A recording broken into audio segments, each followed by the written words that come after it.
अगर आप इतिहास नहीं जानते हैं तो आपका भविष्य खतरे में पड़ सकता है, क्योंकि इतिहास में हो चुके भूलों को अगर आप वर्तमान में नहीं सुधार सकते तो इसे आप रिपीटेडली भविष्य में भी करते जाएंगे और फिर क्या, इतिहास फिर से वो अपने आप को दोहराएगा।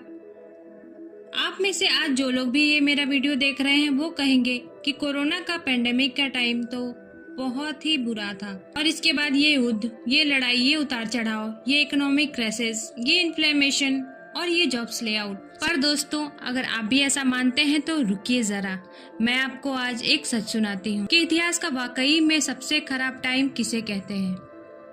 यूँ तो हम इंसानों का वजूद इस पृथ्वी पर पिछले 1000 सालों से है, लेकिन हमारे कुछ ही दूर के भूतकाल में कुछ ऐसे वक्त भी आए जब मानव सभ्यता, जी हाँ, पृथ्वी पर की सभी मानव सभ्यता लगभग खत्म होने की कगार पर आ गई थी।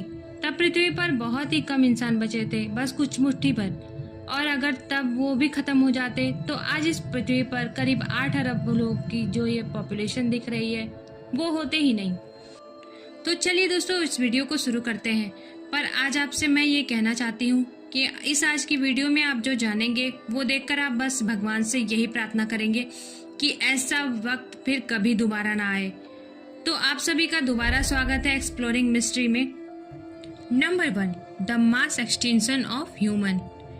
अमेरिका और इजराइल के वैज्ञानिकों की एक संयुक्त टीम ने साल 2008 में एक संशोधन किया था और उन्होंने अपने रिसर्च में ये पुख्ता पता किया था कि आज से करीब 75,000 पहले एक ऐसा वक्त भी आया था जब एंटायर ह्यूमन सिविलाइजेशन बस खत्म होने की कगार पर आ गई थी। जी हाँ दोस्तों, आज से करीब 75,000 साल पहले इस पृथ्वी पर आदि मानवों का वजूद था। ये आदि मानव बुद्धिजीवी हो रहे थे, डेवलप होमो सेपियंस की ओर बढ़ रहे थे, और तब ये गुफा मानव, ये आदि मानव पृथ्वी पर सिर्फ एक ही जगह पर रहते थे और वो जगह थी अफ्रीका। इसके अलावा और कहीं पर भी इंसानी प्रजाति नहीं थी। इंसानियत तब सिर्फ और सिर्फ अफ्रीका की सीमाओं तक ही सीमित थी। ये वो दौर था जब हम दिमागी तौर पर उत्क्रांति पा रहे थे, और तब अफ्रीका के जंगलों में जो इंसान रहते थे उनकी संख्या बस कुछ लाखों में ही थी। लेकिन दोस्तों, एक नाजुक समय भी आया था जब भूखमरी और दुष्काल के कारण ये संख्या घटकर सिर्फ और सिर्फ 2000 ही रह गई थी। और सिर्फ 2000 का ये आंकड़ा सिर्फ अफ्रीका पर ही नहीं, लेकिन संपूर्ण पृथ्वी पर ही लागू पड़ता था। और इसलिए उस वक्त पूरी इंसानियत का भविष्य, आपका, मेरा, इस एंटायर अर्थ पे जितने भी ह्यूमन हैं, उन सभी का भविष्य सिर्फ और सिर्फ उन 2000 लोगों पर ही निर्भर करता था। और अगर उन बचे कुचे 2000 लोगों का भी किसी भूखमरी या फिर किसी एंटीवायरस बैक्टीरिया के कारण सफाया हो गया होता तो धरती पर इन गुफा मानव के होमो सेपियंस कहे जाने वाले भविष्य के वंशज, यानी कि आप और मैं, पैदा ही नहीं हुए होते। धरती पर कोई इंसान ही नहीं होता, आज सिर्फ एनिमल ही होते। पर दोस्तों, सौभाग्य से ऐसा हुआ नहीं। उन 2000 लोगों को जीवन दान मिला क्योंकि वो लोग कबीलों में बट गए। वो लोग अपने पुराने आवासों को छोड़कर, अपने पुरखों की स्थानों को छोड़कर खाने की तलाश में छोटे छोटे ग्रुप्स बनाकर चारों ओर निकल पड़े। उनमें से कुछ ग्रुप्स हरियाली प्रदेश में जाकर बसे और उनकी जीव सृष्टि बढ़ने लगी। लोग धीरे धीरे पृथ्वी के अलग अलग विस्तार में जाने लगे और वहाँ के मौसम, वहाँ के आबो हवा वहाँ के अनुकूलित होते रहे, और इवोल्यूशन के चलते उनके शरीर का विकास भी उसी जगह के अकॉर्डिंग होने लगा। अब इस घटना के 10,000 वर्ष बाद, यानी कि आज से करीब 65,000 साल पहले, उनमें से कई ग्रुप मध्य और उत्तर अफ्रीका छोड़कर यूरोप में और एशिया में जाकर बसने लगे। धीरे धीरे समय बीतता गया, इंसान पृथ्वी की कोने कोने तक पहुंचने लगा और सदियों बाद इंसानों का पूरे विश्व में बसेरा हो गया। Number 2, the dark age. साल 536। खोजकर्ता कहते हैं कि ये वो साल था जिसे कोई नहीं जीना चाहता। ये साल इंसानियत के लिए कहर बनकर आया था और इस वक्त करीब 18 महीने के लिए आधी से ज्यादा दुनिया अंधेरे में चली गई थी। तब एक मिस्टीरियस फॉग की शुरुआत हुई थी और इस फॉग ने पूरे यूरोप, मिडिल ईस्ट और आधे से ज्यादा एशिया को अपने चपेट में ले लिया था।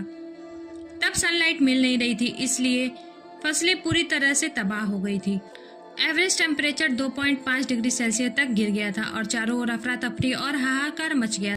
और जिसके चलते लाखों लोगों ने भूखमरी के कारण अपनी जिंदगियां गंवा दी थी। इतना ही नहीं दोस्तों, इतने खतरनाक ढंग से क्लाइमेट चेंज हुआ कि चाइना में गर्मियों के मौसम में भी बर्फ गिरने लगे। इतिहासकार इस समय को द डार्क एज के नाम से जानते हैं।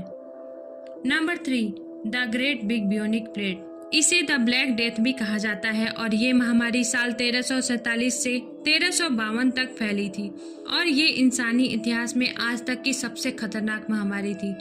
एक अनुमान के मुताबिक इस महामारी में 100 मिलियन से लेकर 200 मिलियन तक के लोग मारे गए थे और इस महामारी के चलते यूरोप के करीब आधी से भी ज्यादा आबादी खत्म हो गई थी।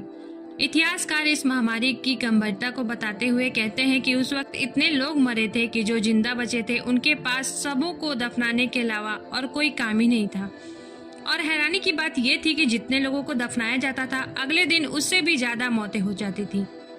अब उस वक्त लोगों को इस बीमारी के बारे में ज्यादा जानकारी नहीं थी, इसलिए तब लोग तरह तरह के अंधविश्वास मानने लगे थे और कहने लगे थे कि ये तो कुदरत का प्रकोप है, जिसके कारण लोग अपने आप को प्रॉपरली बचा भी नहीं पाए और अफवाहों ने आग में और घी डाला और महामारी और भी ज्यादा फैल गई। एक इतिहासकार फिलिप जगलर ने अपनी एक बुक द ब्लैक डेथ में लिखा है कि इस बीमारी के वक्त कई लोगों को उनके अंधविश्वास ने खत्म कर दिया। अब दोस्तों आप ही बताओ, क्या आपको अभी भी लगता है कि हम इतिहास के सबसे बुरे टाइम में जी रहे हैं? आज के इस युग में लाइफ एक्सपेक्टेंसी इतनी ज्यादा बढ़ चुकी है कि लोग पहले से ज्यादा जीते हैं, सेफली जीते हैं। मेडिकल साइंस आगे बढ़ चुका है। पहले युद्धों में जो आम लोगों के फ्रीक्वेंसी संभाल होते थे वो आज बहुत ही हद तक कंट्रोल और कम हो चुके हैं और आज हम आधुनिक खोजों का इस्तेमाल करते हुए रिच फील करते हुए जीते हैं। और आज ज्यादातर देशों में डेमोक्रेसी है जहां आप अपनी आवाज को बुलंद कर सकते हैं।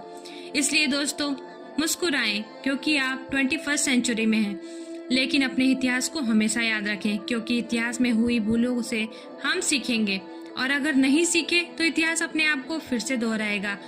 तो दोस्तों आज के लिए बस इतना ही। आपको ये जानकारी कैसी लगी हमें कमेंट बॉक्स में जरूर बताइएगा।